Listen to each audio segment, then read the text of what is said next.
In the heart of central South Africa stands a university focused on possibility, progress, and purpose.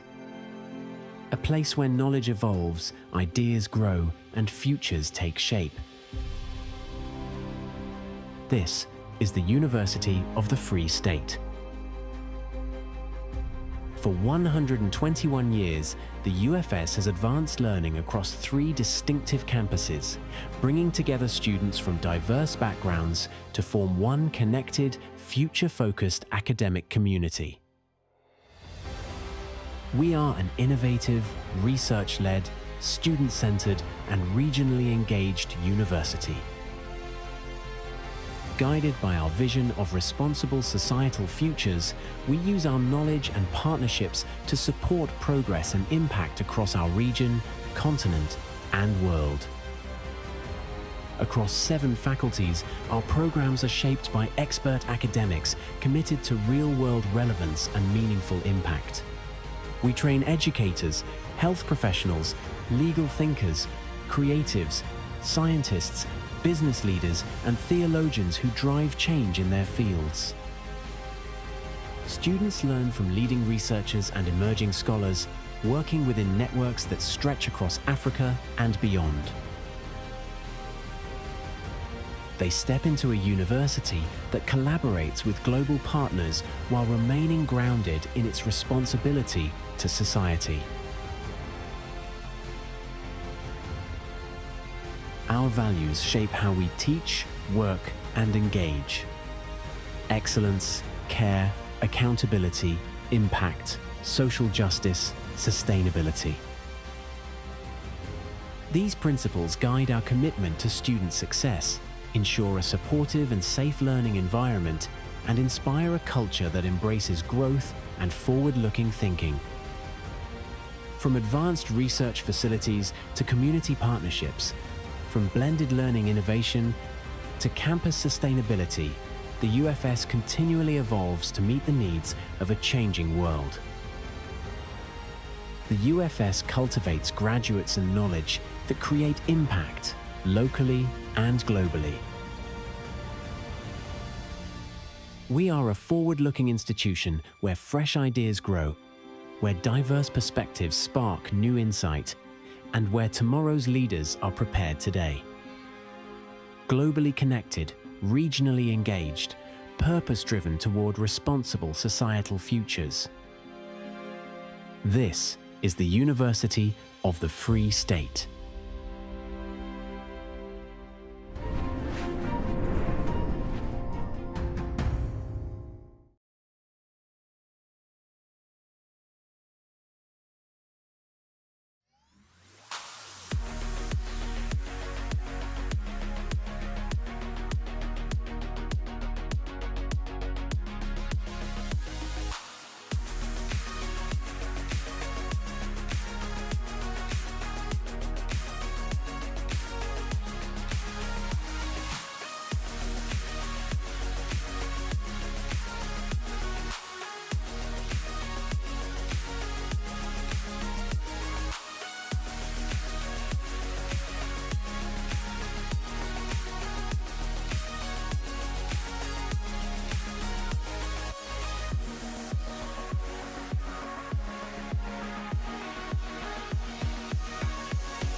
My name is Dr. Juliet Kamwendo.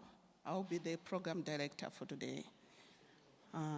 Our Chancellor, Professor Bonang Muhare, Vice Chancellor and Principal, Professor Hester Klopper, members of the Executive and University Management, guest speaker, Ms. Cindy Mabaso Kweana, staff from the Faculty of Humanities, and staff from Economic and Management Sciences, and all students who are here.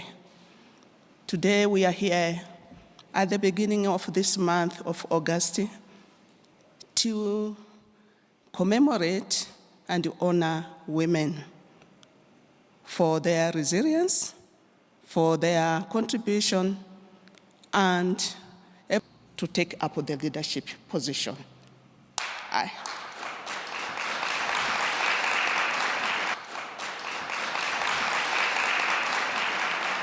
Throughout my career, I have learned that leadership is rarely having all the answers, but it's rather creating a space and the conditions where one can contribute, but a facilitator in a space where they can be thinking and where we collectively arrive at the solutions.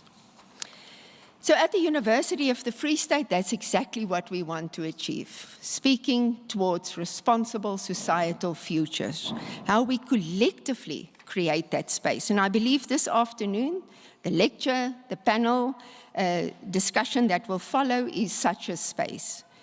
And that is why this afternoon really matters.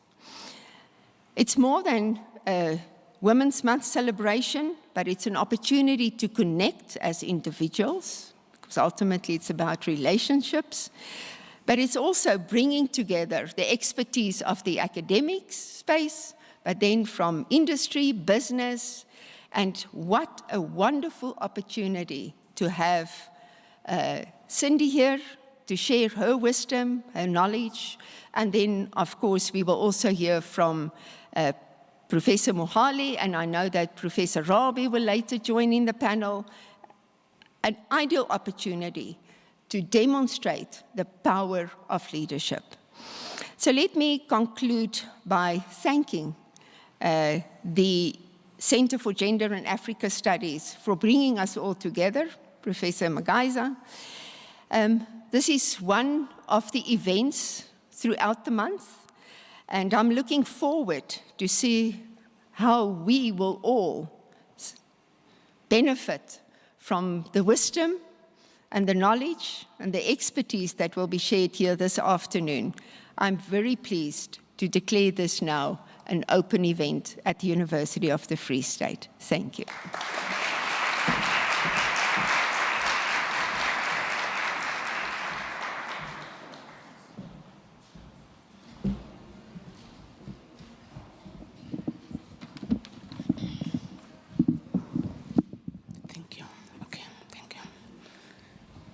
Thank you very much, our Vice Chancellor, for reminding us what it takes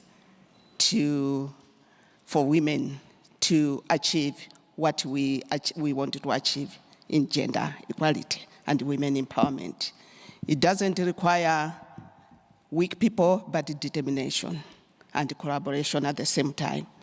That's why when we were organizing this event, we thought of collaborating with our colleagues from Faculty of Economic and Management Sciences. But thank you very much also for reminding us where we trace this event. That is 9 August 1956, when women marched to Union Building in protest of some of the injustices which were going on. So it is our duty now today to take over from what those women, the Lillian Ngoyi, De Bruyne, as she has mentioned, we have to take the role of now moving forward in building our society, the society that we want. So thank you very much, our Chancellor, and we are so proud of you. You inspire us a lot, that despite what challenges you go through, but you're still there.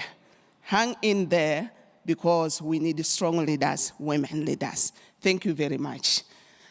I think a Prof requires another round of applause. Thank you very much. Now we move on with our program. At this moment, I ask Mrs. Ankia Bradfield to give us a music item before we request our guest speaker to come on the podium. Thank you, Ankia.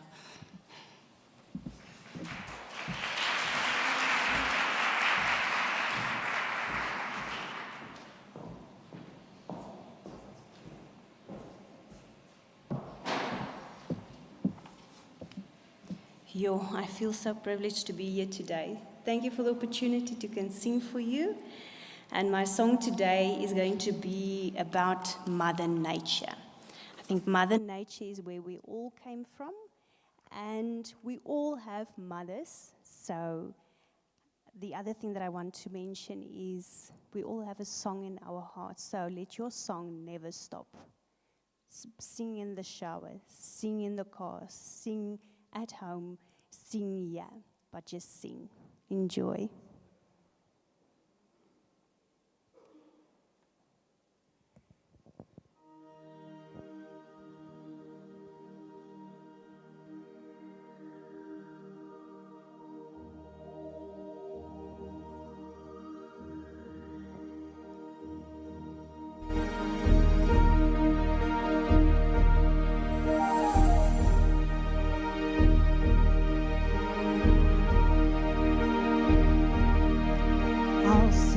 Song today for the mountains and the oceans, the rustling of the reeds and the whispering voices of the night, the heartbeat of a child and the field with rumbling flowers, the winter storm so wild and the summer sun so bright. I'll sing a song today for the hills and for the valleys, the creatures that we see and the creatures hidden out of sight, the eagle in the sky and the hunting lion watching the forest trees so high, reaching up towards the light. I keep on singing for everything that earth can give. Just go out for everything that lives. I'll sing a song today for the sunlight on the rainbow, the mountains glowing gray, and the dewdrops on the leaves. I'll sing a song today for the cool air of the morning. I'll sing a song today for the sunset and the new sunrise.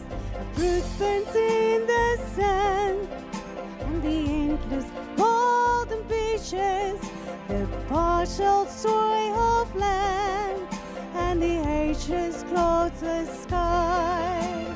I'll keep on singing for everything that earth can give. Just go on singing for everything that lives. I'll sing a song today for the mountains and the rustling of the ridge and the voices of the night.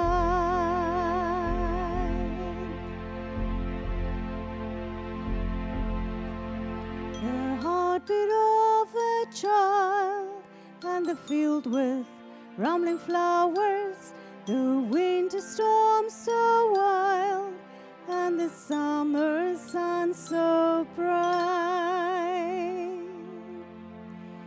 Yo, my voice, we're gone.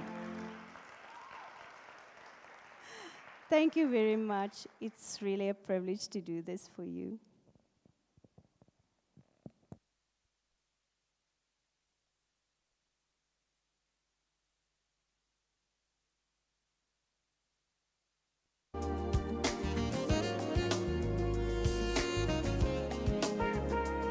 Thank you very much, Ankia. I think she needs another round of applause for the beautiful voice.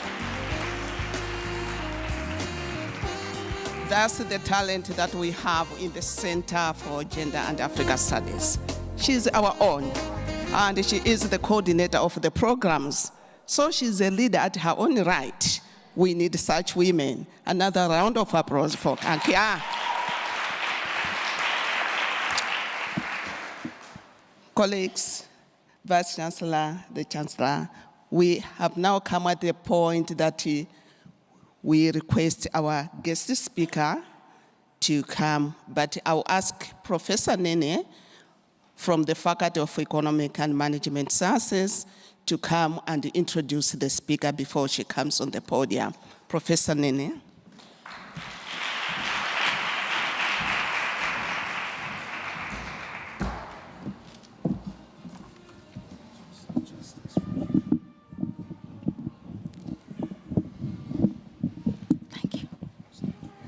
Fine. Good evening, ladies and gentlemen. It now gives me an honor to welcome our guest speaker, Ms. Cindy Mabaso Koyana. You're welcome. So Cindy Mabaso Mokoyana is an esteemed South African business leader, chartered accountant, and an advocate for women's leadership in finance and governance. She is currently the chairperson of MTN SA and the founder of African Women Chartered Accountant, AWCA organization, a groundbreaking initiative that has transformed the landscape of accounting in South Africa and opened doors for generations of Black women professionals.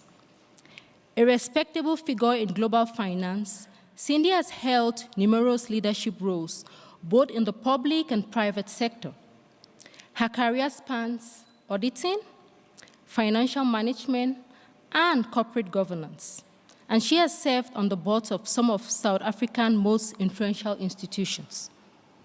Her leadership consistently champions ethical governance, social equity, and the empowerment of women in business. Through AWCA, Cindy has mentored countless young professionals and created a network that not only supports aspiring accountants, but also nurtures future CEOs and business leaders. To ensure the legacy and sustainability of AWCA and the financial inclusion of women in our economy, Cindy has led the formation of AWCA Investment Holdings and recently the private equity arm AIH Capital, where she is currently the managing partner. AIH contributes its returns to AWCA. She has recently been awarded an honorary doctorate degree by the Middlesex University in the UK and named a visionary finance leader by the South African Institute of Chartered Accountants. Ladies and gentlemen, may you please put your hands together as we welcome Ms. Cindy Mabaso Mokoyana to deliver her keynote.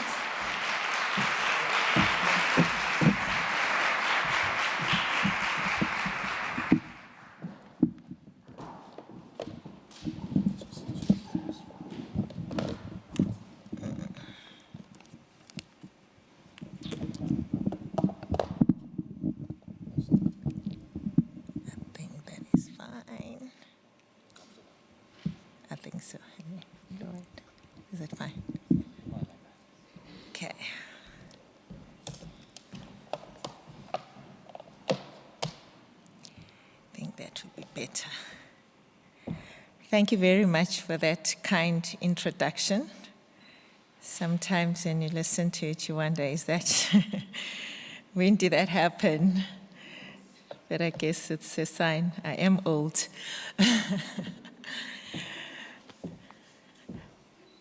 Chancellor of the University of the Free State, Professor Bonang Mohale, my dear brother, my boss.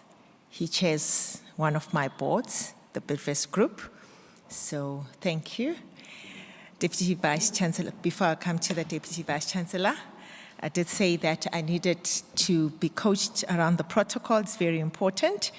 The Vice Chancellor, Professor Klopper, Deputy Vice Chancellor, Professor Vasu Reddy, Deputy Vice Chancellor, Prof. Roda, Deputy Vice Chancellor, Prof. Rabi, Deputy Vice Chancellor, Prof. Bulela Nguza Mduba,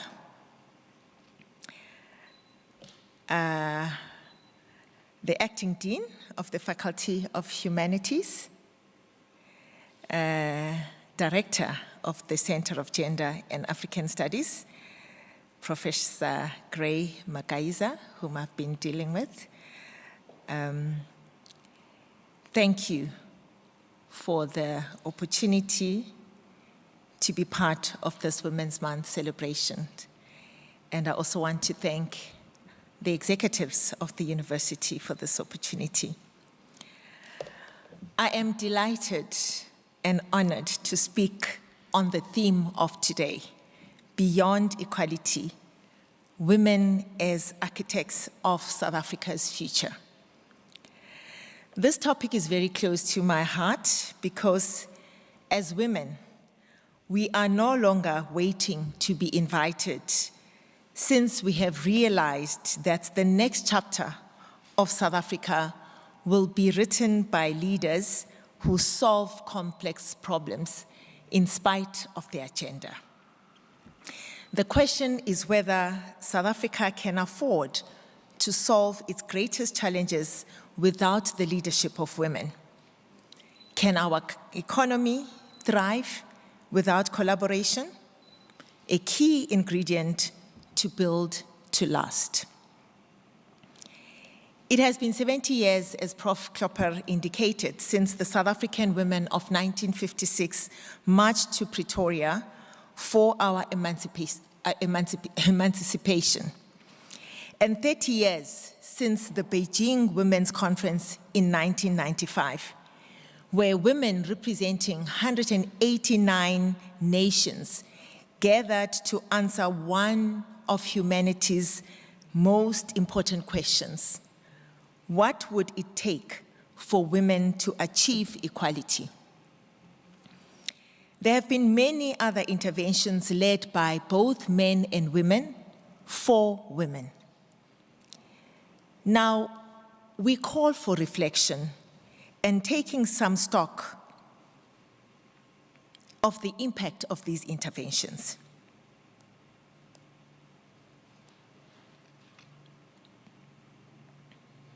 Now, this is what technology does.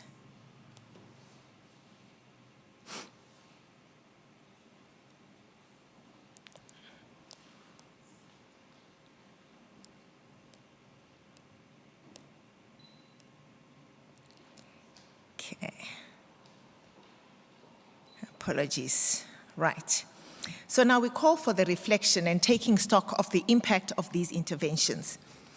As a Black woman chartered accountant, I have had the privilege of being one of the architects of how the profession should look like, and I say this humbly. Growing up in Umlazi Township in Durban, I had little business exposure, except the informal business environment we saw around us. So matters of tax, audit, cost accounting, and high finance were truly foreign to me. At university, I struggled with these modules because there was never a dinner table to discuss business. Needless to say, I never even had a table to have dinner at, but sitting on the floor with my siblings, eating from one bowl. I was fortunate, even under those circumstances, to succeed and obtain my BCom degree in record time, got that higher diploma in accounting, until I had to write the dreaded board exams. Obtaining my CA board exams after the 4th attempt, I was motivated to be part of 4 women who founded the African Women Chartered Accountants, which was to ensure that young Black women who come after us do not have to go through the same challenges that we faced. We were determined to grow the number of Black women CAs in our country. We started with basic activities to just go back to our townships and villages where we came from, to create the awareness of the profession and provide a support system that will ensure that they succeed without having to do it 4 times. At the launch of the AWCA, there were 407 Black women CAs, African, Indian, and colored. We worked proactively, collaborating with the Institute of Chartered Accountants, providing financial support through our bursary scheme that we ourselves contributed to. Corporates followed after we had demonstrated our own skin in the game, providing a network of support even for those of us that had already qualified to ensure that we don't only thrive, or we don't only survive in the corporate world, but we also thrive. Today, we are very proud that the needle has moved, and we are confident of our contribution, that from the 407 Black women CAs, today we've got 12,336. Thank you. Making it 21.3% from a mere 2% when we started AWCA. We are proud that SAICA recognized our contribution through an award last year as we were named visionaries. It was honestly God's grace. The needle may move slow, but it moves when we choose to be architects of our futures. Beyond the numbers, AWCA believes that the war is being conquered. Now is the time to drive the quality of the women CAs that are produced. We have seen during state capture, hearings, a number of CAs, including women, who have been found wanting when it came to ethical leadership. One of our programs has therefore become to provide support in ensuring that we are not only strong technically, but that we step out and do the right thing. One of our recent programs in this regard that we launched together with the Auditor General of South Africa, a female, Tsakane Malulega, which we are running with the Duke Corporate Education is a leadership program beyond technical accounting and looks at the leader that leads in the public sector effectively and consciously, understanding that we manage the public purse. Only this morning, as AWCA, we had a report from the Auditor General, proud that since the Auditor General's program of training CAs alongside the large audit firms, 2,500 CAs have been trained, of which 50% are females.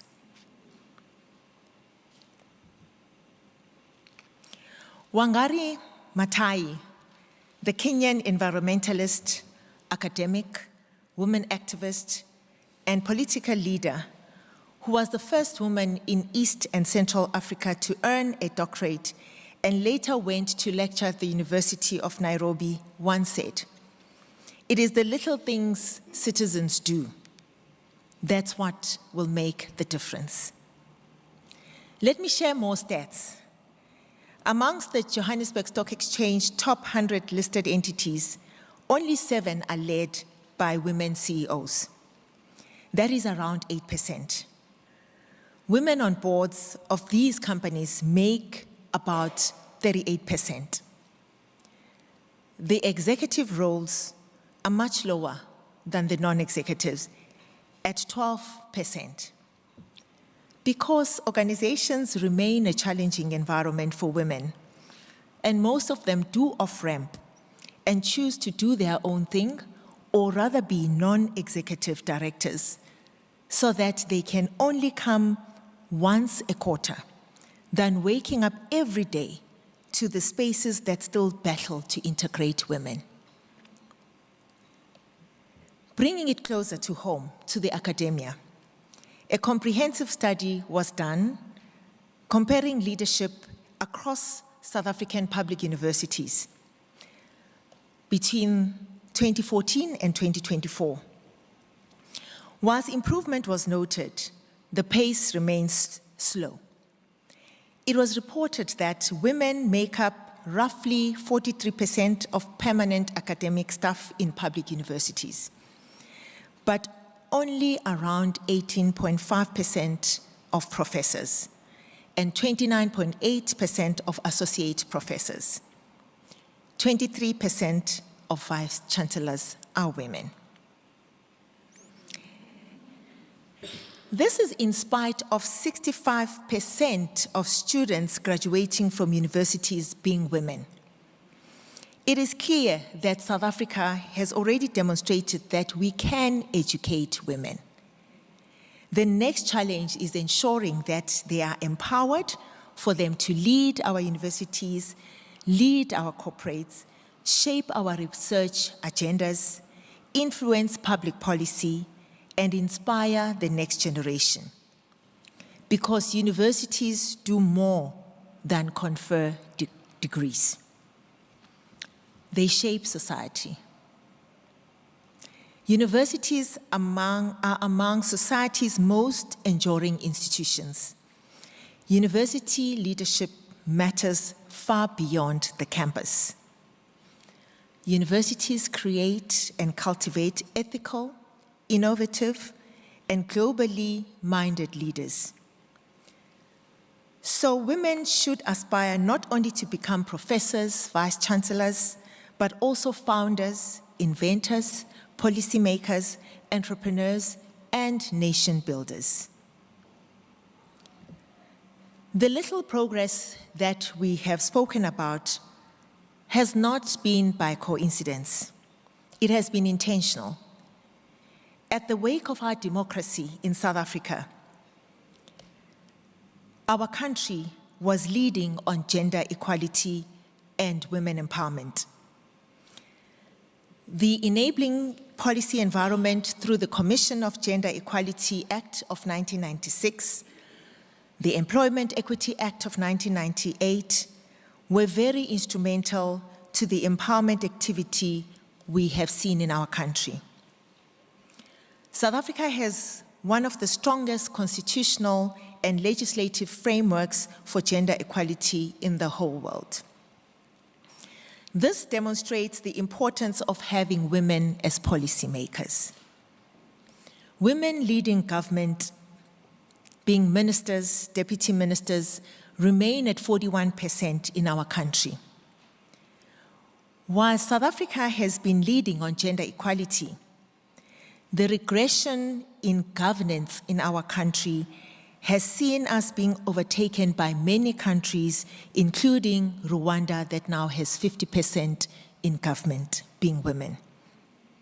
With Namibia, Tanzania, and Ethiopia following on South Africa's tracks at 40, 40, and 35% respectively. Underpinning our topic today is leadership, trust, nation building in an age of exceptional change. We are leading in an era of uncertainty. We are in what is called perma-crisis age, where crisis is no longer episodic, but it is permanent. Antonio Gramsci, the Italian philosopher and one of the 20th century's most influential thinkers, was best known for his work on leadership, power, institutions, culture, social change, and how societies transition from one era to the other. His famous quotation is so apt today because of where we find ourselves. He wrote, open quote, "The old world is dying, and the new world struggles to be born. Now is the time of monsters." It is an intergram, a great variety of morbid symptoms appear, a close quote. He was describing what happens when an old political, economical, and social order is losing its legitimacy, but the new one has not fully emerged. Although Gramsci was writing about Europe in the early 20th century, many leadership scholars use his concept of the interregnum to describe our era. I like reading of what Jeffrey Sachs writes about. He writes a lot about the global shifts, and he gives very strong opinions. And this is where I picked up the Gramsci concept of the interregnum. We are living through a period where artificial intelligence and technology is accelerating and reshaping the world of work. Geopolitical power is shifting. Climate change is transforming economies. Demographic changes are altering societies. Trust in institutions is declining, and sadly, unethical leadership and corruption is rampant. In other words, many of the assumptions that shaped the last 50 years no longer hold, while the new rules of leadership are still emerging. So if the world is being redesigned as we speak, who are the architects? Women need not only to be participants in this next era, but should shape it. Let us borrow from Peter Drucker, who says, "The greatest danger in times of turbulence is not the turbulence itself. It is to act with yesterday's logic." For decades, organizations rewarded leaders who could optimize existing systems. Success was about efficiency, predictability, and control. We all know that that is now AI's job. Human intervention needs to operate at the highest level of humanity, far from what machines can do. The future will not belong to organizations that know the most and are the largest, but will belong to those that learn the fastest. Qualifications can no longer be the destination. They should be the foundation to be used to achieve one's purpose or the purpose of the organization and to create a better society. This is the time to be clear about why institutions exist. What is the mission and the purpose of our university? Is it only to confer degrees? No. It is to develop citizens, advance knowledge, and solve society's greatest problems.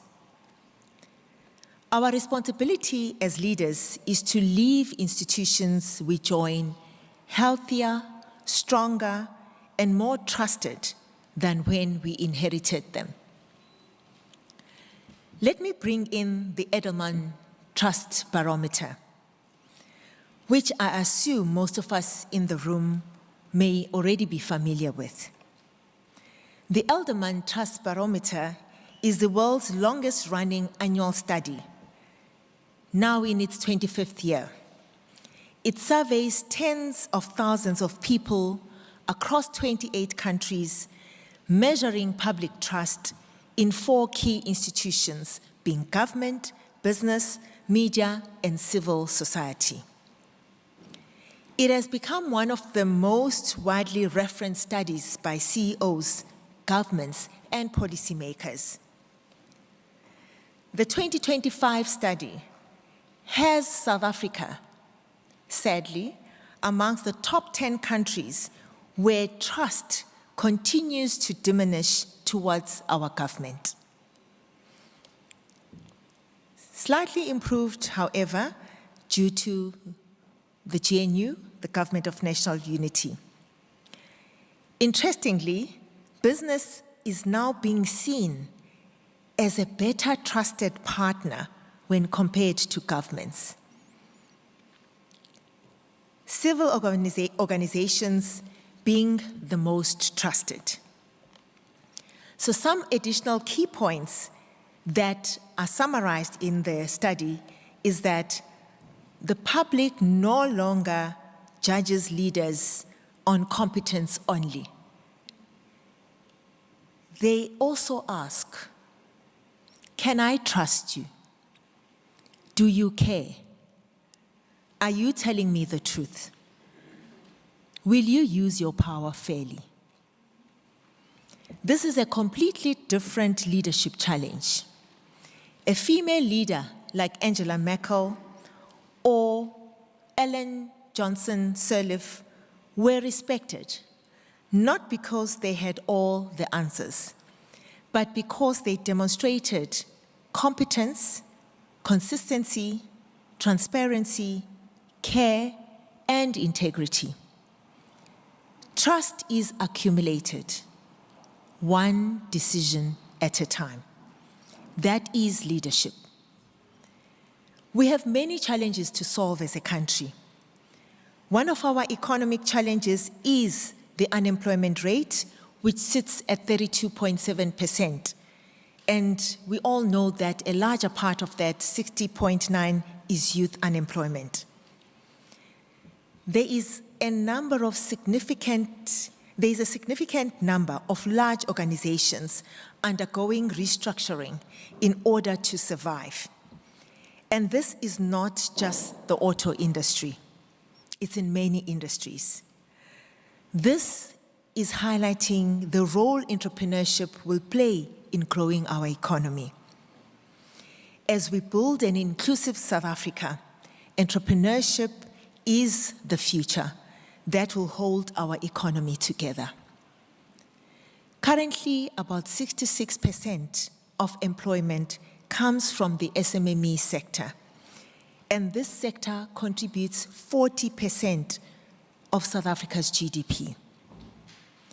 Therefore, as we redesign the future, we need to build on examples of women who have been architects of economic emancipation. We need to be reminded of inspiring stories across the country and the continent, of women who demonstrate the potential of humble beginnings growing into exemplary achievements. For a lot of them, their entrepreneurship journeys start with small beginnings, and a certain of them are built through determination. A significant number of them are built through determination and move towards a colossal success. We need to do some research and teach some of these case studies. I have picked up two, one from South Africa and the other one from Ghana. Icebo Lethu Group is one of South Africa's most remarkable Black woman-owned entrepreneurial success story. What began as a single funeral business has evolved into one of the country's largest integrated funeral services groups, built around the vision of providing dignified, affordable funeral solutions that were historically underserved. Founded 17 years ago by Nomfundo Mqoyi, a former teacher who identified a gap in the funeral services market, she recognized that Black families wanted dignified funerals but often lacked access to professional, transparent, and affordable funeral services. She went into this industry, integrated the entire value chain, allowing customers to deal with one trusted provider from the time they purchased the funeral cover and until long after the burial itself.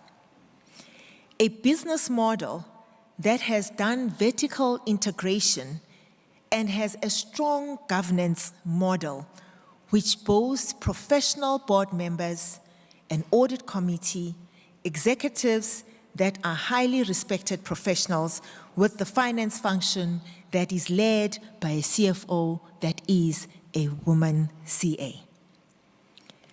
The company operates nationally, hires 2,000 employees, talking about entrepreneurship, providing employment, and has 200 branches and 60 Boxer retail service outlets and a branch in the UK serving South Africans and SADC nationals living in the UK. The second example, historical women like Esther Afua Oklu, who saw an opportunity after the Second World War and grabbed it. She was the first Ghanaian to establish an agro-food processing factory in 1942. With just a few shillings during her teenage years, which then developed into Nkulenu Industries. As a high school graduate, she took a few shillings, oranges, and 12 jars, large military contract expanding into international exports. She didn't make any excuses, and she did not relent to challenges. Her business and leadership acumen not only won her the first Africa Prize for Leadership in 1990, but she also founded Women's World Banking, a global micro-lending organization with a portfolio of over $9 billion to empower women. It was Auntie Oklu, as she was affectionately called, who said, "Women must know that the strongest power in the world is economic power, and that the most transformative form of entrepreneurship is one that provides a platform for others to succeed." So ladies and gentlemen, I hope that the stories of Nomfundo Mtoyi and Auntie Oklu can serve as an inspiration on what is possible when women choose to be architects and drive economic freedom. It does start small, because sometimes we paralyze ourselves with the big dream. It can be big, but the act starts small. What was common about the two entrepreneurs, as I read their stories, was the thread of community service being an integral part of their businesses, not just for the scorecard, but because they believed that their businesses cannot stand alone in a community that is dwindling. Otherwise, the business will collapse. They built trust in their communities as a key ingredient of sustainability, built to last. So going where I started, the next chapter of South Africa and the continent will be written by leaders who can solve complex problems. It will be built by women who are not only waiting to be invited, but women who are building businesses, governing institutions, and creating wealth. South Africa will not move beyond our single-digit growth without women's full participation.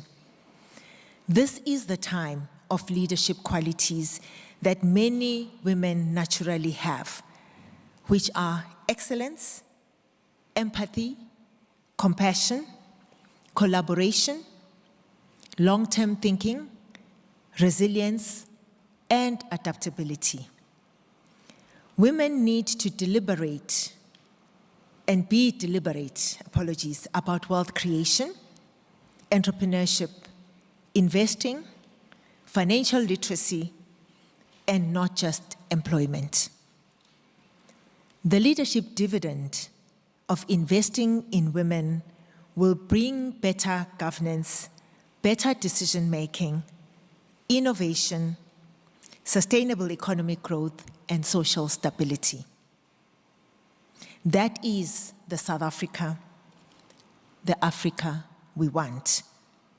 2063 is around the corner. Time is running out. We no longer have the 50 years that we had when we designed the 2063 agenda in 2013. We only have 37 years left. I thank you.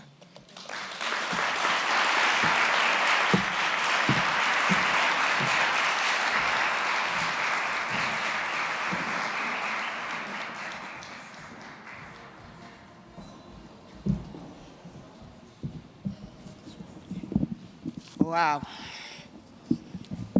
A very fascinating, that's why it was called the Distinguished Lecture.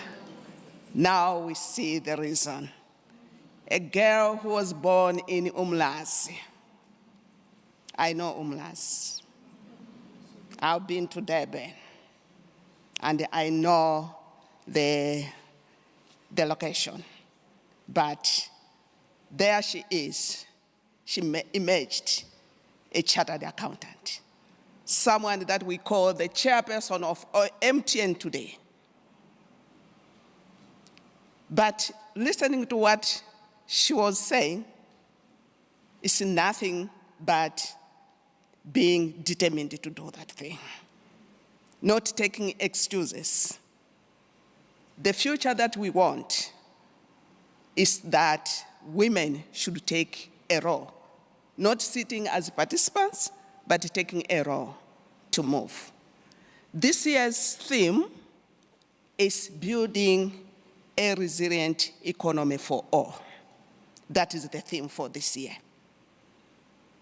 So how do we build that resilient economy if we just sit as women?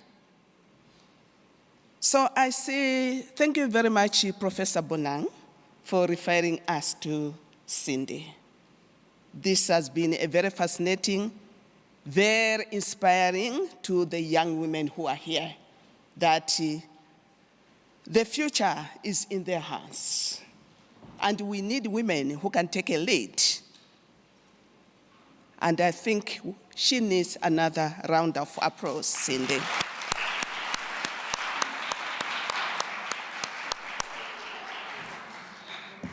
Because we are running out of time, I don't want to say much. We have a panel discussion where 3 of our senior staffs of UFS are going to engage with Cindy, and we will listen. And I call upon Professor Nene to come to introduce those people who form up the panel. Thank you.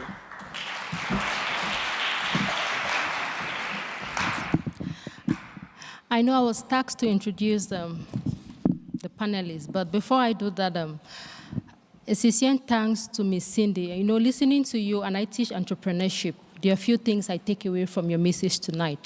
And the first one is taking advantage of the opportunities you see in the market. And oftentimes, we think that the problems should remain the problems. But you're reminding us tonight that the problems are indeed a pathway to finding the solutions. So thank you so much, and I really think that you deserve to be in one of our classes to tell the students about your story. We talk about decolonizing. This is indeed telling the African story the way it's supposed to be told. So thank you for that reminder. And then the second and most important thing you talked about is the fact that we cannot act on yesterday's logic. And hence, it reminds me of the quotation that the illiterate of the 21st century will not be those who cannot read or write, but those who cannot learn, relearn, and unlearn. So thank you again for that reminder. And for the women sitting here tonight, like Cindy mentioned, she failed 4 times, and she used that to identify a gap in the market to start a business. So when you lead, ensure that because you struggle, another woman should not carry on struggling with the same problem you face. You should go and shape the space in which you are in. So thank you again for that reminder tonight. So now it gives me an honor to welcome the moderator for the session this evening, Professor Vasu Reddy, who is the Deputy Vice Chancellor for Research, Innovation, and Postgraduate Studies at the University of the Free State. So Prof, you're welcome on stage. So may you please take the seat to the right. And then now I have the honor again to welcome the first panelist, which is going to be Ms. Cindy. Cindy, thank you once more again.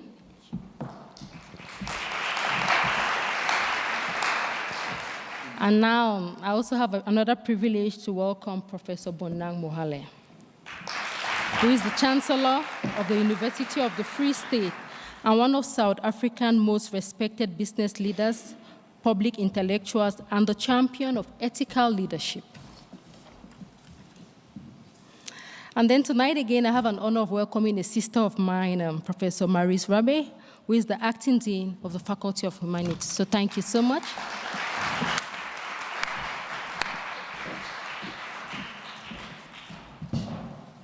Thank you. If you could just remove this, then we don't have any barriers in front of us.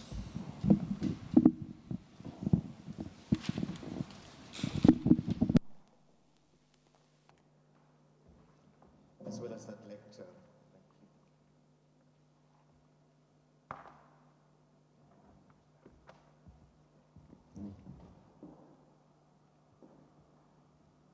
No. No, not your back. Thank you, Chancellor. And thank you, Prof. Nene. We've just listened to a very insightful lecture by our keynote speaker, and it's really a wonderful afternoon. I must tell you, it's a little cold in this venue, and I wonder if I could, on behalf of everybody, ask the organizers to do something about that. But I recognize that we did start late, and people might have other responsibilities. So I've been asked to facilitate a moderated conversation between our keynote, of course, the Chancellor, and Prof. Maurice Rabe. And really, I want to keep it a little tight. So while I might have several questions that have been shared with you, we'll use the occasion a little more judiciously. We've just heard a wonderful lecture with deep insight, and I think running across the statistics in your presentation and ideas is a story of progress, but also a story of challenges that still prevail. And I think that's very important in the way we think about leadership and transformation. And I think what you try to get across is that it's not purely the numbers and the representation of women, but it's more than that. It's the conditions that enable women and girl children, if I may, to proceed without hindrance and encumbrance. So I thought it would be good to set the scene, maybe to all of our panelists as a first opening question, and maybe start with you, with our keynote chairperson of MTN, Cindy Mabaso Koyana. Of course, I also know where Mlazi is. It's not far from stomping grounds where I grew up in a town called Verulam. So it's not very far, you know, just by car, short distance. Yeah, so let me start out with a question that goes like this, and it's for everybody. Actually, maybe, Chancellor, for the two women on the panel, right? To you, what does leadership mean to you? And has that definition had to shift because you're a woman operating in a space historically built by and for men? Thank you very much for that question, Prof. Fasu. For me, leadership means responsibility. A responsibility to self and responsibility to others that I lead. And the question on whether I have seen a difference in how I lead because, you know, especially in environment of women, I know sometimes we want to say it doesn't really matter. It does matter because most of it for me is driven by knowing my very own background. That for me to be sitting here today is because someone opened the doors, be it our political leaders many years ago, to bring the democracy of South Africa. So for me, someone made it happen. So my responsibility as a leader is to make sure that when I look around, I will put an effort amongst women, and hence the journey of AWCA started, because one realized the need, the responsibility to invest more on those who are underprivileged, on those where the world was created without them in mind. So by us sitting here, our responsibility is huge. So for me, that is what leadership means. Thank you. If I could turn to you, Prof. Rabie, and ask you the same question.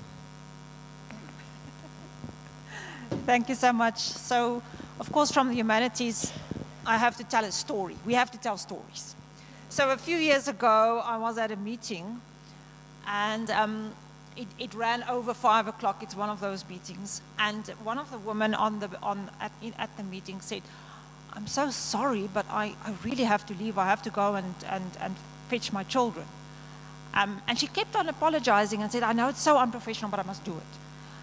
And then I'm a family sociologist, and one of my colleagues at another university, when we were swapping stories, and she said there was a dean, a male dean, and it was 3 o'clock in the afternoon, and he had to go and pick up his children.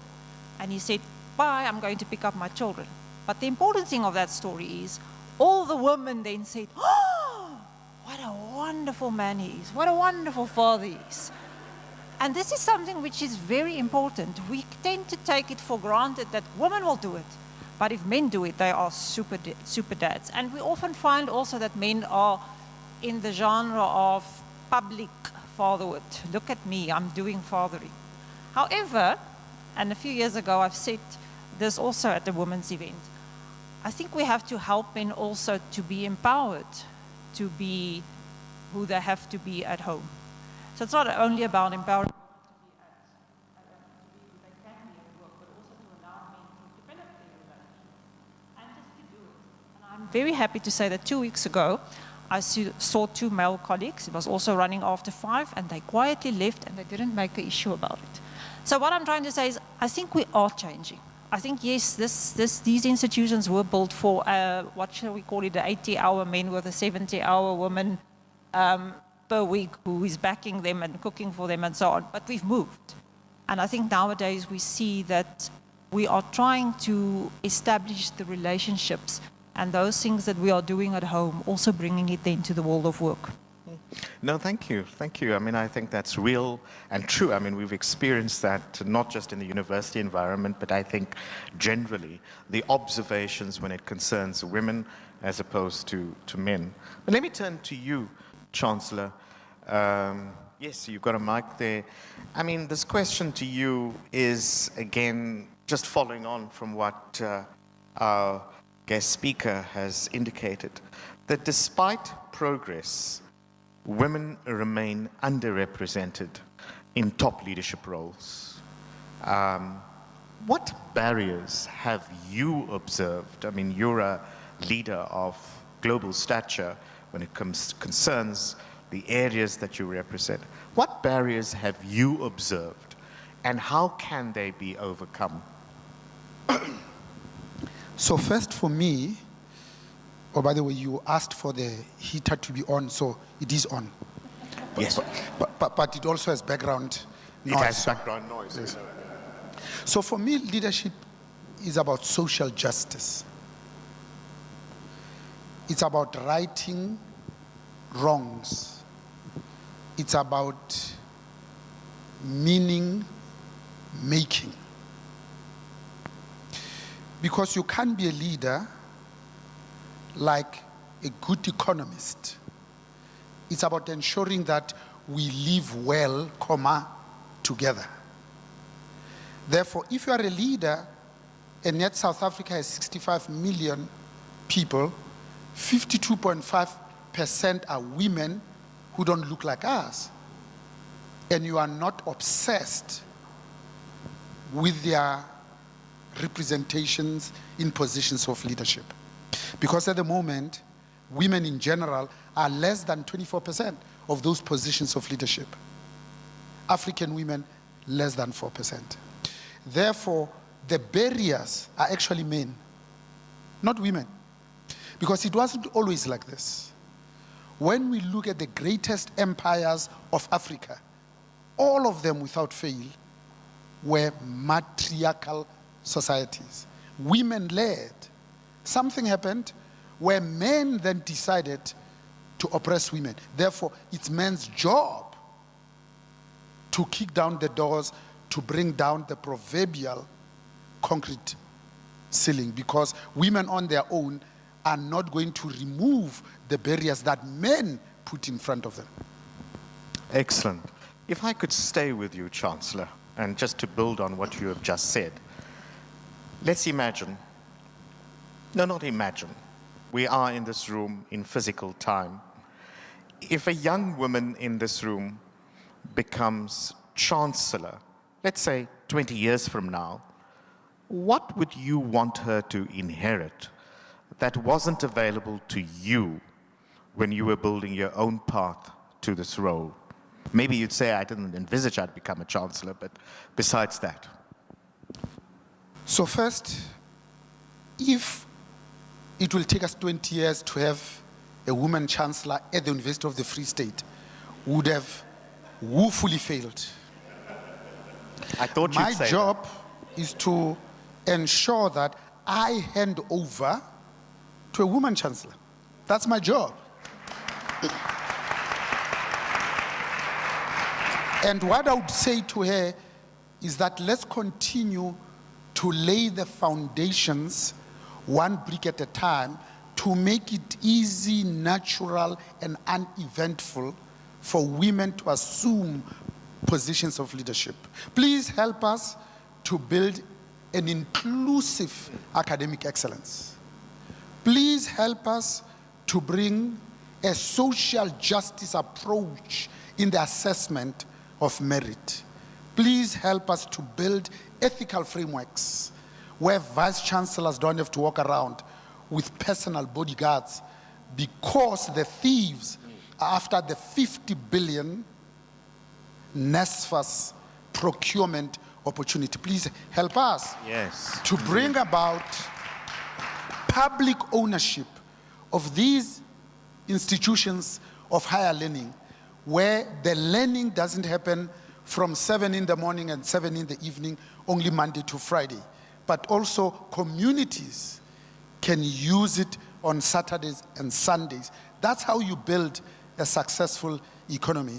But most importantly, help us to come up with sustainable funding models.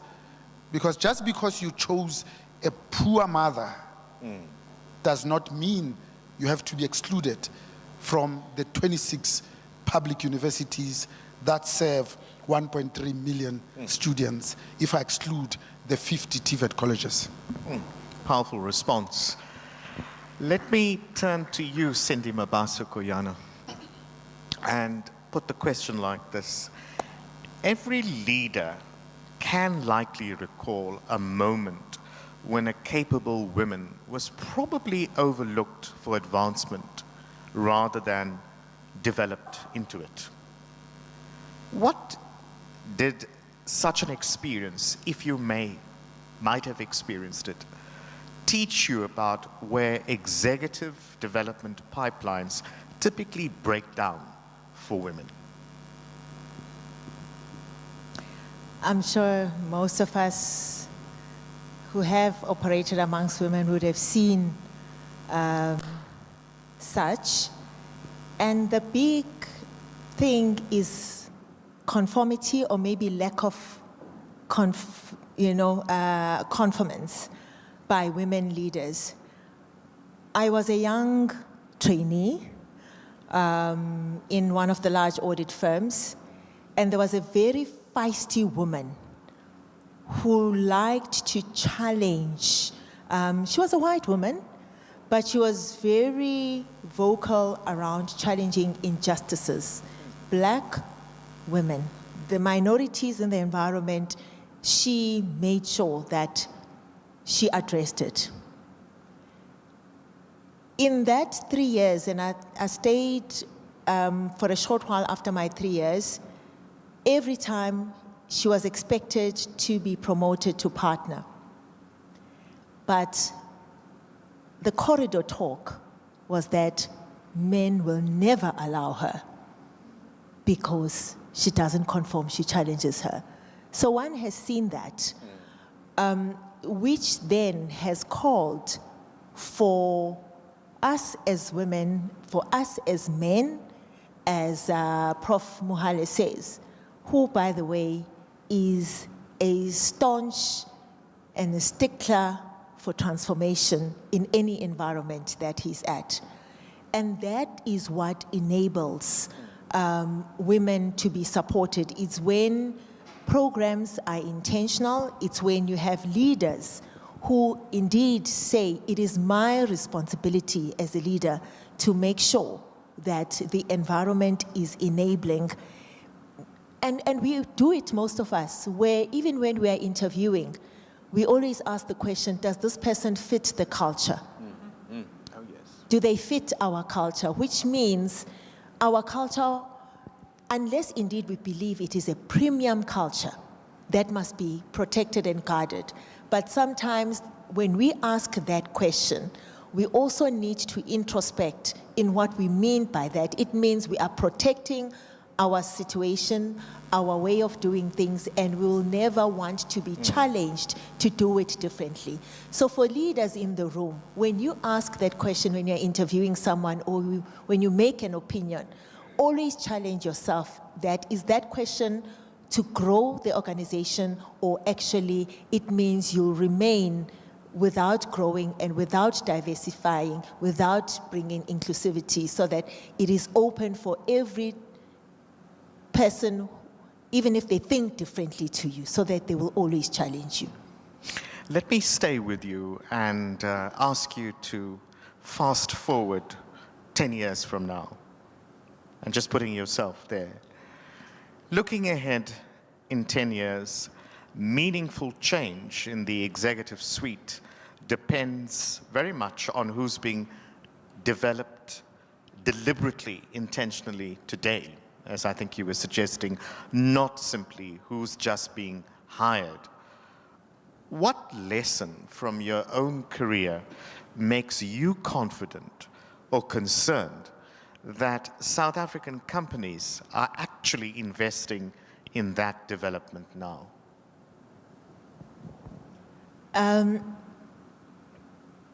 South African companies and most companies have been very good in investing in skills.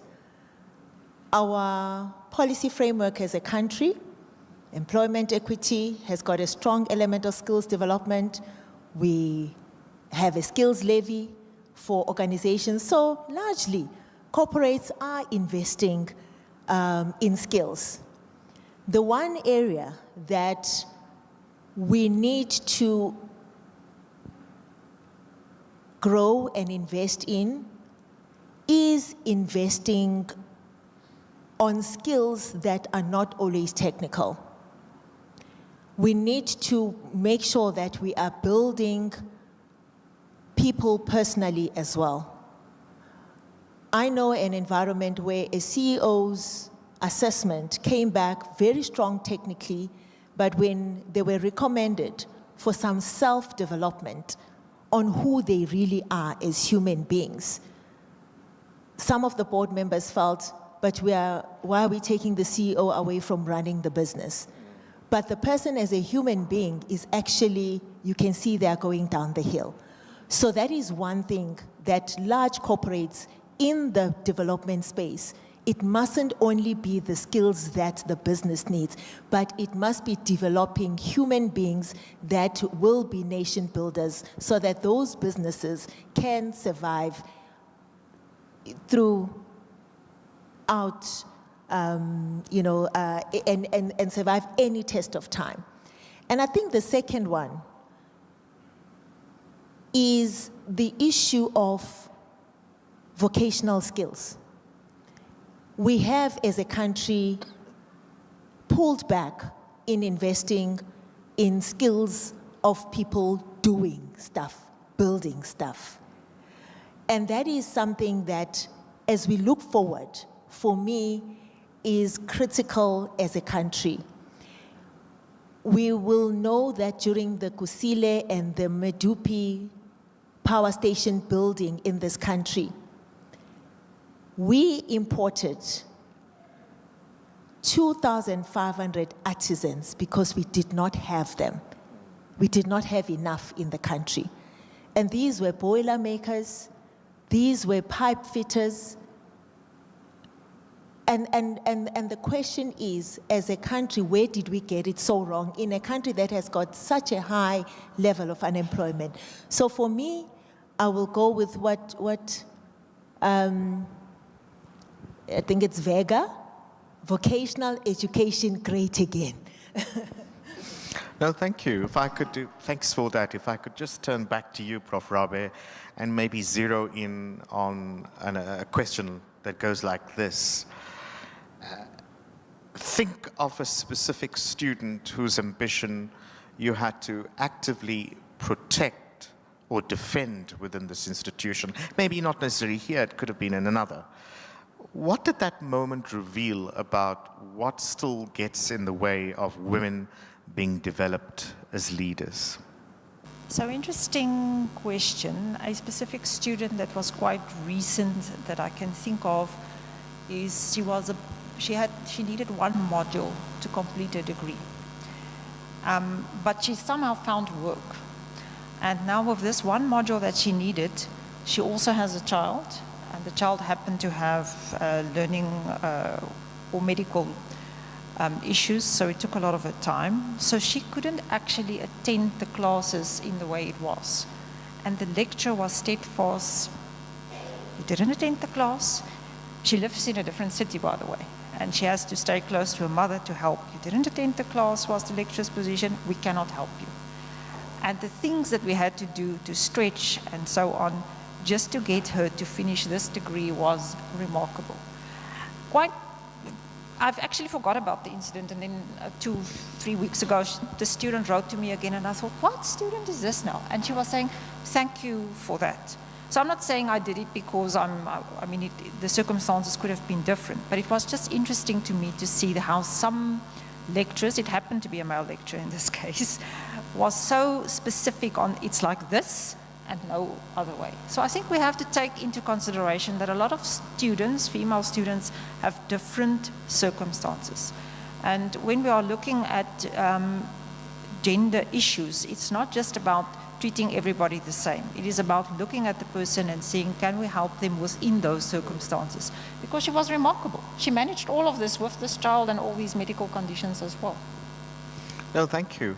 I want to begin wrapping up, but I will give the audience an opportunity for at least 2 questions. But let me just, in the wrapping up stage, perhaps turn to you, Chancellor. Given your experience, I know I'm kind of singling you out in that way, but is there, in your view, a South African specific leadership model that we should be building toward, rather than importing global corporate templates? Not that I'm saying there isn't anything good about it, but yeah. Maybe that model is called humanity. Imagine if we could be human again, because humans know what it is like when they look at another human being that they are seeing themselves. Humans also know what is right and not so right. In South Africa, especially for us men, imagine if when you are the boss, you can say, here we'll start work at 9, not at 10, because you know that a lot of women have to make your clothes ready and your shirt ironed, wake up the kids, prepare them, make their lunch boxes, and deliver them from one school to the other, whilst you are already at the office at 6. Exactly. When you ask women, in my experience, to say, here we want to give you 1 day out of the 5 for you to work at home, long before COVID. 79% of those women at Shell chose Friday, so that Friday, Saturday, and Sunday, they're at home. Of course. But their productivity went up 64%. So as men, our job is to say, it's not just about making life more comfortable for women.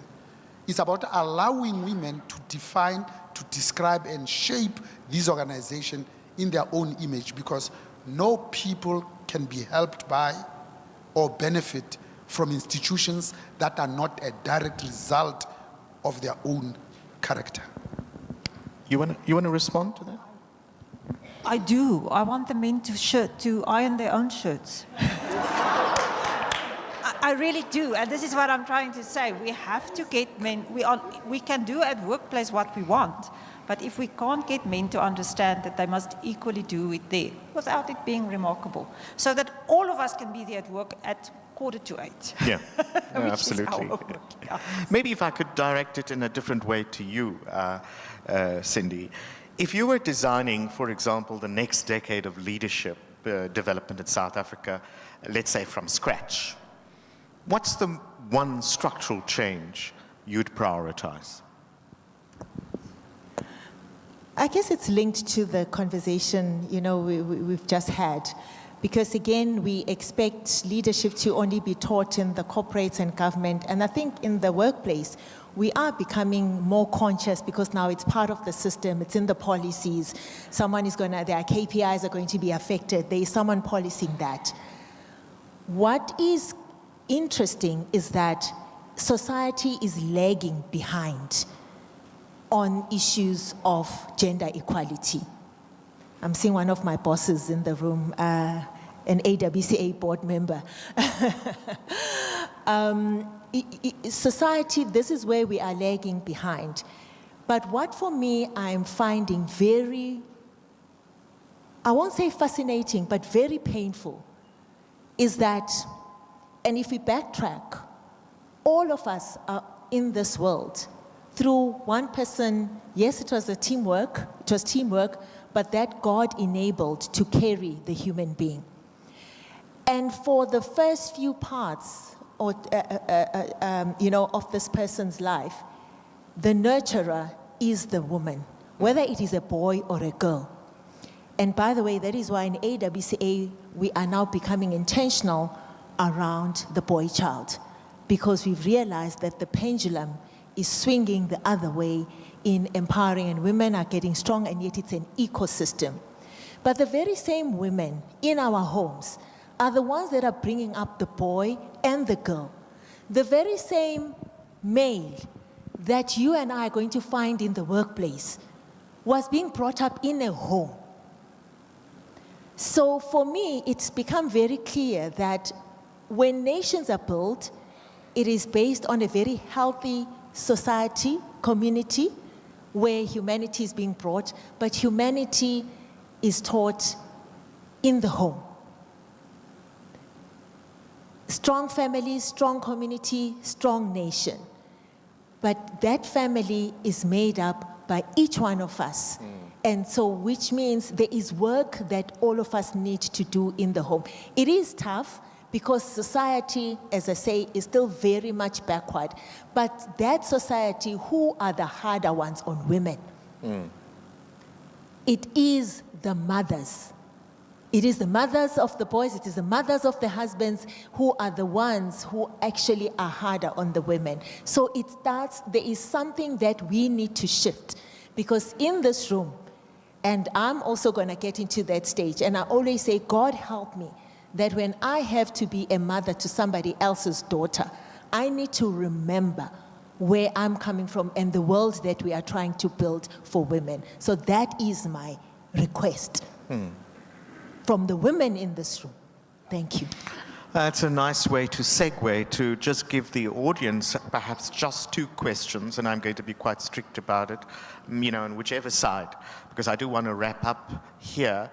Again, and I will say this, there's no conclusion to a conversation such as this, but perhaps any member of the audience, either a comment, introduce yourself and keep it brief, or a question that I can use perhaps as a wrap-up with the panel. Anyone in the audience? And just introduce yourself. Thank you. Good evening, ladies and gentlemen. My name is Anga Ma'i. So it's actually a conversation that we had at the Global Students Wellbeing Summit a couple of weeks back. And pertaining to this whole situation, I do feel that it has a part to play.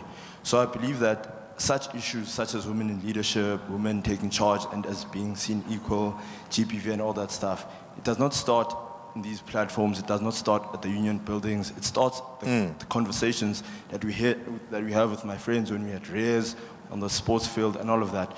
So when I narrowed it down, I come from a township in Grahamstown, and someone at that summit mentioned something about decolonizing the current education system, because I believe that there are certain people, like who Professor had mentioned, like your Kush Queens, your Queen Signal from Nigeria, that do not get the recognition that they deserve in our education system. And I feel like that has what has resulted in us from young age not being exposed to the idea that a woman could be in charge, a woman can actually lead, men and women can lead nations, not just tribes, on a massive scale. So I do believe that, I don't know how the panel might feel with that statement and how they could sort of guide it going forward and just address it, please.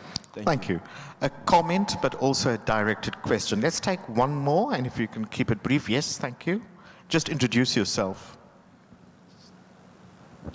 Good evening, ladies and gentlemen. My name is Pasana Shani. I'm a third-year Bachelor of Education student. My question is directed to you, Ms. Koyana. We often celebrate women's achievements when breaking barriers, but we barely ever acknowledge the psychological and emotional costs that it takes to break these barriers. So my question to you is, how did breaking the systemic barriers affect your confidence, emotional well-being, and mental health over the years? And what practical strategies helped you to remain resilient without losing yourself while fixing your eyes on the goal? Lovely question. Very nice, Ms. Cindy. Yeah, there it is. Yeah, and maybe you can offer some sort of concluding comments as you respond to that. Look, thank you. Growing up in the environments that we grew up in, and indeed, you are going to, so it has happened many times to me, where my confidence has taken a knock, where, psychologically, I'm not sure if I can face a particular situation. One of the things that becomes, that I've had to do in this journey, it also helps to focus on what you're trying to do. And yes, you're gonna stumble, but be able to, and it took me a long time to do that, to forgive myself. Because especially when you are setting very high goals for yourself, you end up being very hard on self, and that on its own brings you down because you're busy beating yourself up because you've just made a mistake, forgetting that many people do. But because we get into environments and you think, oh, how does this person, is able to actually go through the sport pack without and know everything? Or how does this person, like Prof. Mohale, who's going to speak off the cuff without carrying anything like some of us? I've had to learn to give myself, cut myself some slack to say, I will go back, because sometimes I am going to forget. But it takes a while before you actually get to that point of cutting yourself some slack, because then it is also a form of healing. Because a lot of us sit here, especially from where we come from, with a lot of baggage. But the first thing that we need to do is to seek help. One of the things that I did when I got to Joburg, big lights, I came from, as I said, from Umlazi, intimidated. You get a report from a senior that is read across, and I never thought I'd ever write a report in my life where no one will have 80% of it read. Because as a young auditor, you think it means I'll never get this right. But it is a journey. But one of the things I actually did, and I don't know how I actually stumbled into this, was to seek psychological help. And one of the interesting things that came through that, was that actually, Cindy, your mother, your brother, they need to come here. Because we also underestimate the impact of our upbringing. And as I say, that most of us come from environments, and not because of poverty only. Even people from great families, there is something that happens in our journey that sometimes can just become a blockage in you moving forward as a human being. So every one of us has got a right to seek help when we feel I am not coping. And that is something that we need to do. We need to have someone that you trust, that you can talk to say, I'm not coping.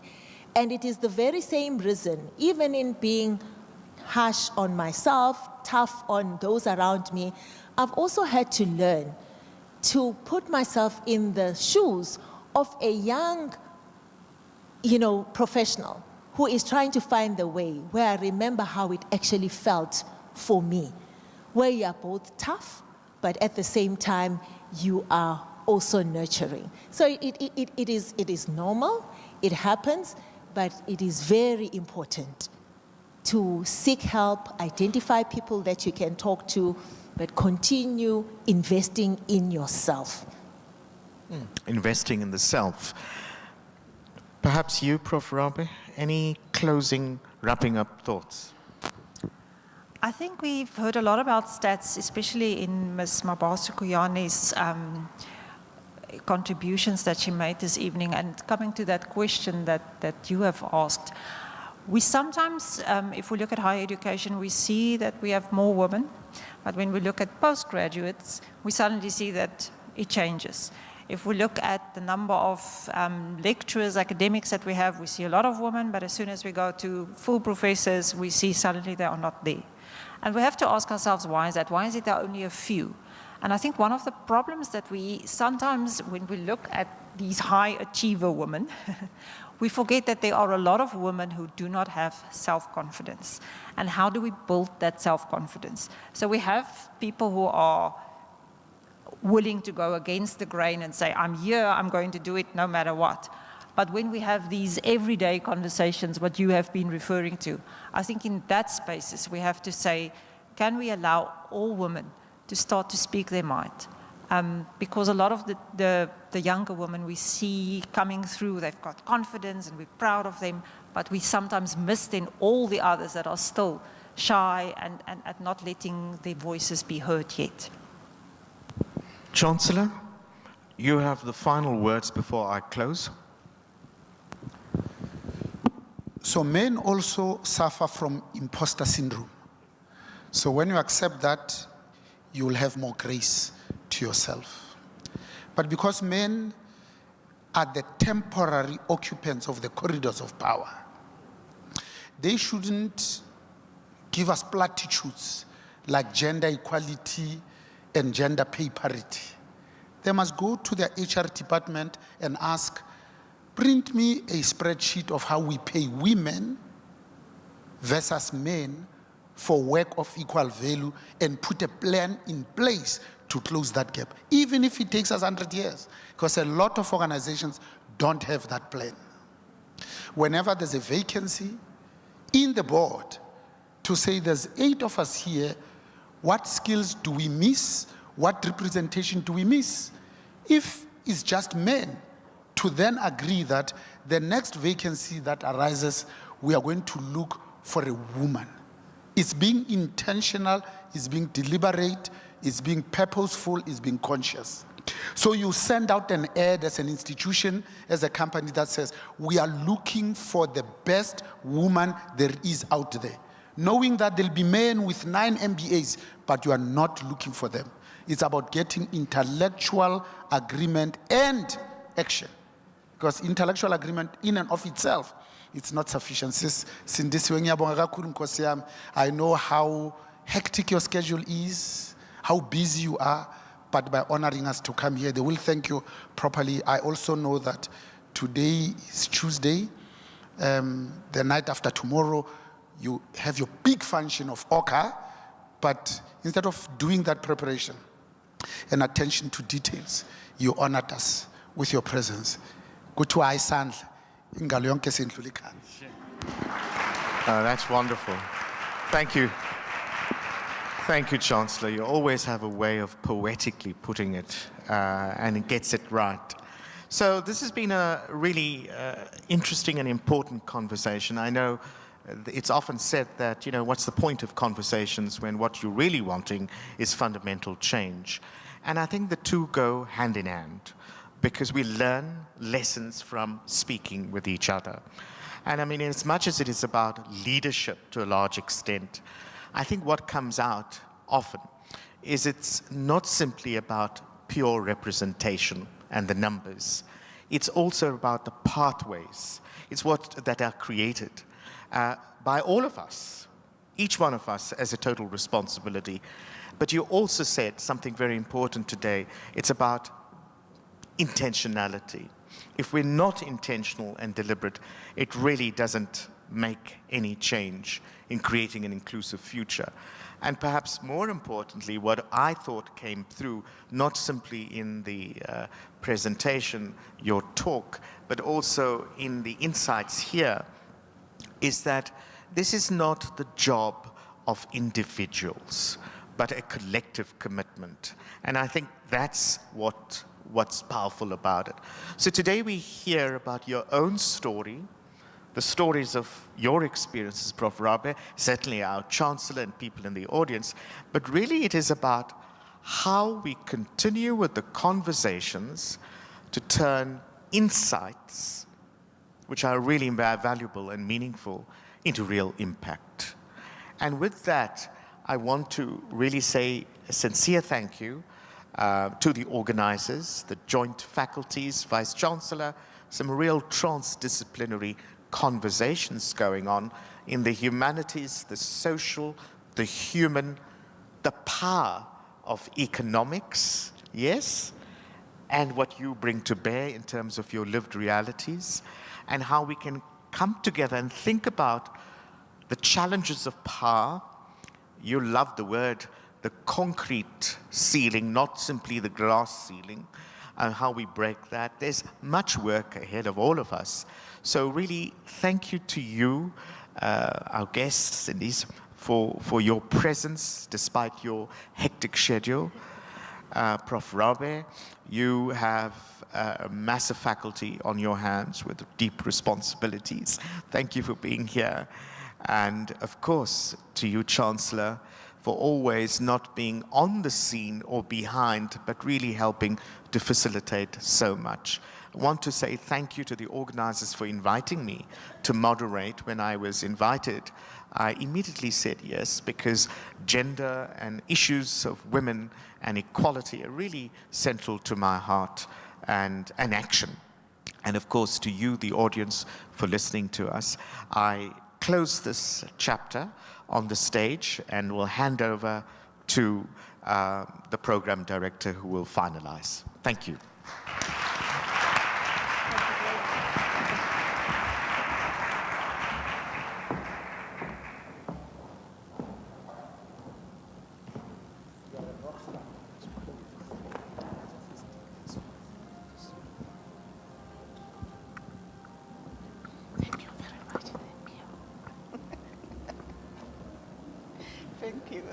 Thank you for that. Thank you very much, our panelists, for the discussion. Very, very insightful, very fascinating, and indeed we needed it. I think most of the questions that we were having have been answered on the discussion. So I thank you very much, the Chancellor, and I liked the humanity, framework that you have suggested. I think that is a very important one, because if we all become human, I think most of the issues that we are struggling with will be sorted, including the gender-based violence, which is very critical in South Africa. And remember, South Africa has been declared a state of disaster because of that. That one, we cannot shy away from talking about it, although we are discussing something about economic issues.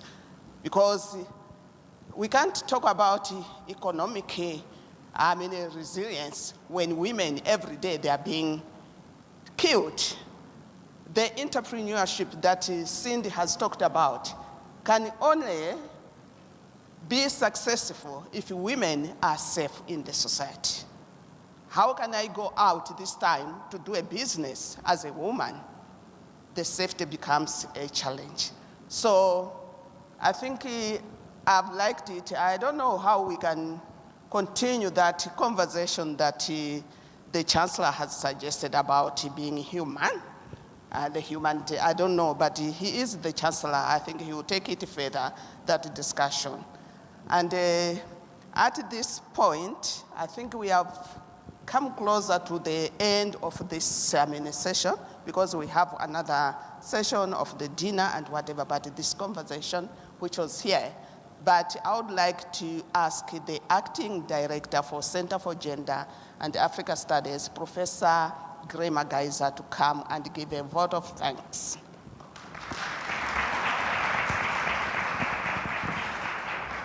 Thank you so much, Program Director. And wow, I've just sat here and it's been a wonderful moment of learning. And as I was seated there, I looked at the Latin motto of the University of the Free State. In truth is the light of wisdom. I think we have learned a lot. There has been quite a lot of wisdom shared. And as we draw this memorable evening to a close, I am inspired to offer a few words of gratitude. You don't organize an event like this alone. The VC was right to say, like, the Akan proverb. You know, you cannot, not one person can embrace a baobab. Sorry, VC, I don't want to mess that up. Miss Cindy Mabaso Koyana. The first time I WhatsApped you an invite after we got your number, I'm now declaring through the Chancellor, your immediate yes to come to the University of the Free State told me everything I needed to know about your generosity of spirit. And this evening, you have not only shared your remarkable leadership journey, but your wisdom, humility, and authenticity. Seated there, we identified. We saw it, we felt it, and I was seated there and I was saying, that's one of our own. Your lecture challenged us, inspired us, and reminded us that leadership is not only merely about occupying positions of influence, but about creating opportunities for others to flourish. So thank you for giving us so generously of your experiences, for engaging so thoughtfully as a panelist, and for honoring us with your presence. We're truly grateful. Professor Bonang Mohale, I'm going to say this in Sesotho. I'm not a native Sesotho speaker, so if I massacre the language, I've declared, Re motlotlo haholo ka wena.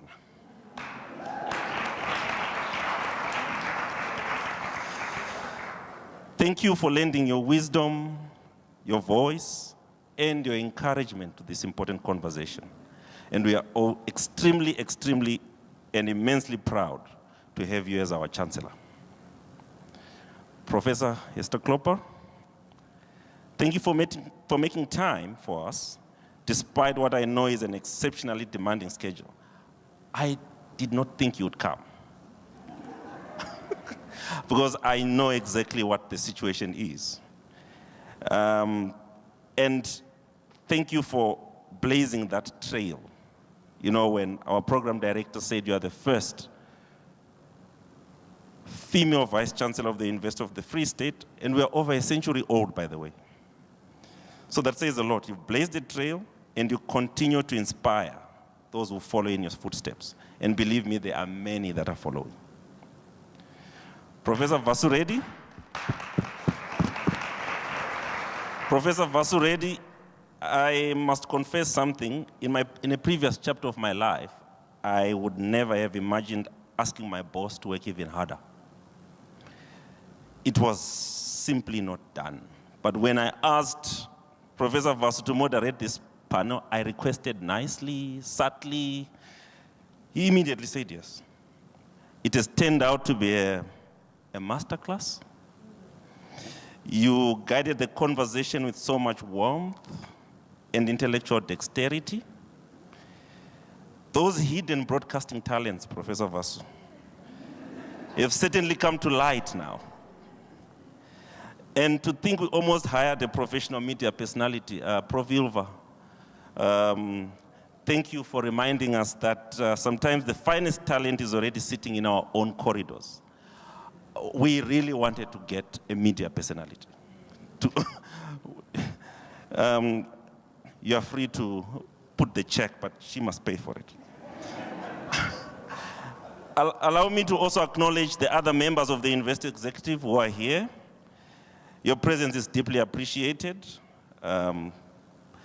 Anthea, Prof. Bulelwa, Prof. Ilva, and the other executives. Thank you for your visible support, and for leading by example. What we promise from the SIGAs and from all of us is we will not ask all of you to moderate panels next time. And although after Professor Vasu's performance this evening, we may have discovered a few more hidden talents among the executives. So we might be asking you for other things. Prof. Rabe, I remember vividly sending you an email inviting you to join the panel. You responded within 10 minutes. I don't know whether it was a coincidence, but I think this evening demonstrated exactly why. Your accessibility, your intellectual generosity, and your thoughtful engagement enriched this discussion immensely. So thank you for always being visible, even in the faculty, and accessible and willing to contribute wherever needed. Thank you so much. Dr. Kamwendo. And Prof. Rabi is also my boss. Dr. Kamwendo, she was our program director. I think she deserves a round of applause. So before tonight, we had been talking quite a lot on the phone, late night calls, all day calls. And she told me something that I haven't forgotten. She says, "Ish, I'm actually quite shy." That's what she said. I smiled and said, well, tonight we'll either sink or swim. Ladies and gentlemen, she didn't just swim, she practically won the race. Thank you for your confidence.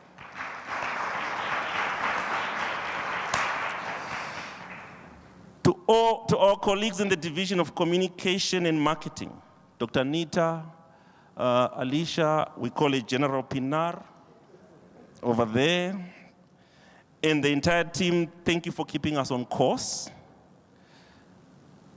Every successful event has people quietly ensuring that everything happens exactly when it should. We are deeply grateful for your professionalism and meticulous attention to detail, especially from the General. Every time I got her SMS, her WhatsApp, her emails, I responded immediately.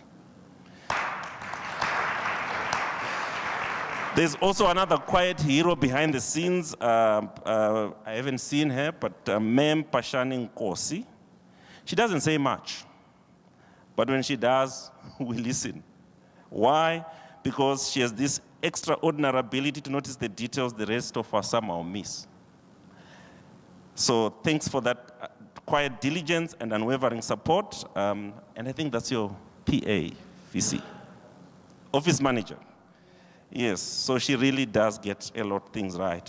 To my colleagues in CGAS, that's what we call ourselves, the Center for Gender and Africa Studies, CGAS, Portia, Rose, Lerato. Congratulations once again on curating another meaningful and impactful event. It is a privilege to work alongside such a dedicated, creative, and professional team. Your commitment continues to make these engagements possible, and I am immensely proud of what we continue to accomplish together. Finally, and I truly mean this in every sense of the word, a heartfelt thank you to Professor Berger. Prof, please stand up.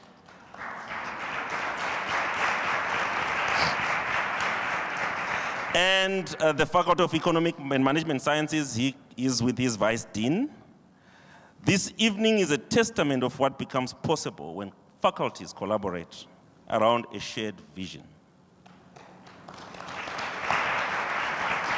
When I proposed this partnership, Prof. Berger was enthusiastic and very immediate, like, let's do it. That's what he said, let's do it. We look forward to many more collaborations, Prof. By the end of the day, I might be poor, I'll still come and ask for more money. It's always about the money. To all our distinguished guests, colleagues, students, and friends, thank you for setting aside your evening to join us. Your presence has really enriched this occasion and affirmed the importance of creating spaces where we can celebrate excellence, reflect critically, and imagine more inclusive futures together. That's what we aim for. The formal program may now be coming to an end, but the conversations need not. Please join us for refreshments and continue the dialogue that has been so thoughtfully initiated this evening. I will ask the colleagues from the executive to please follow General Pinar over there. But to everyone else, thank you so much for giving us your time, for coming through. Travel safely and have a very, very good evening. Thank you so much.